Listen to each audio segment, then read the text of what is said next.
बिस्मिल्लाहिर्रहमानिर्रहीम। अस्सलामु अलैकुम।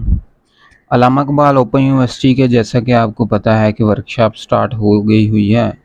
इसमें काफ़ी प्रोग्राम शामिल हैं, जिसमें बीएड प्रोग्राम है और इसके अलावा बीएस के जितने भी प्रोग्राम हैं उनकी जो शेड्यूल हैं वो आ रहे हैं। उसमें बहुत से मसाइल हैं, लेकिन पहले मैं बताता चलूँ कि अगर आप शेड्यूल अपना चेक करना चाहते हैं तो यहाँ मेन वेबसाइट के ऊपर आकर वर्कशॉप शेड्यूल के ऊपर क्लिक करें और यहाँ पे आपको अपना शेड्यूल मिल जाएगा। यहाँ पे आपको अपना 1 बाय 1 शेड्यूल मिल जाएगा और यहाँ पे आपको कंप्लीट शेड्यूल मिल जाएगा।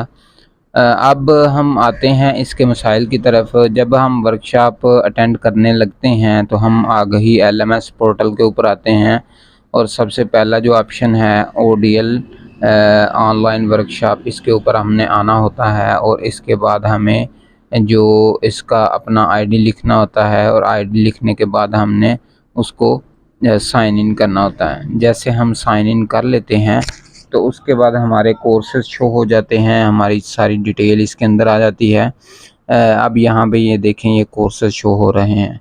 तो हम कोर्सेज शो होने के बाद मुतलका कोर्स में जाते हैं और वहाँ पे वर्कशॉप के टाइम पे हम वर्कशॉप अटेंड करते हैं।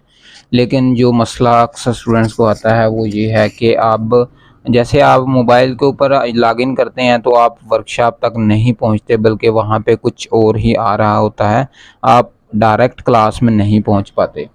तो इसके लिए आपने अगर मोबाइल के ऊपर आप वर्कशॉप अटेंड करते हैं तो मैं आपको मशवरा दूंगा कि आपने क्या करना है कि आपने जो अपना मोबाइल है उसमें अगर आपने MS टीम्स डाउनलोड किया हुआ है तो आपने MS टीम डाउनलोड करने के बाद उसमें अपना लॉगिन कर लेना है अलहदा से, यानी उसको ओपन करें और अपना आईडी और पासवर्ड लगाएं और लॉगिन कर लें।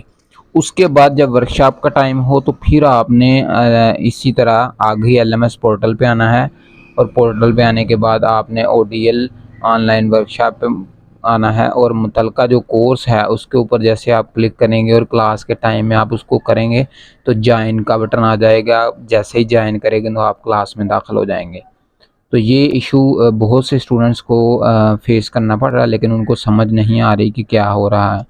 अक्सर औक़ात हम दो जगह पे अलग अलग जगह पे पीसी पे और मोबाइल पे भी जब हम दो जगह पे ऑनलाइन हो जाते हैं तब भी ये इशू आ जाता है। तो इसको आप इस तरह सॉल्व कर लें। इसके अलावा वर्कशॉप आपने लाजमी तौर पे अटेंड करनी है। इसके नंबर होते हैं, अटेंडेंस के नंबर हैं, इसके क्विज़ के नंबर हैं और इसकी जो है ना आपको फाइनल जो एग्ज़ाम है उसमें जब रिज़ल्ट आएगा तो उसमें आपके नंबर ऐड होंगे। इसके अलावा अगर वर्कशॉप के हवाले से कोई क्वेश्चन है तो आप कमेंट सेक्शन में बताएं, मैं आपको आगाह करूँगा। अपना बहुत सा ख्याल रखिएगा। अल्लाह हाफ़िज़।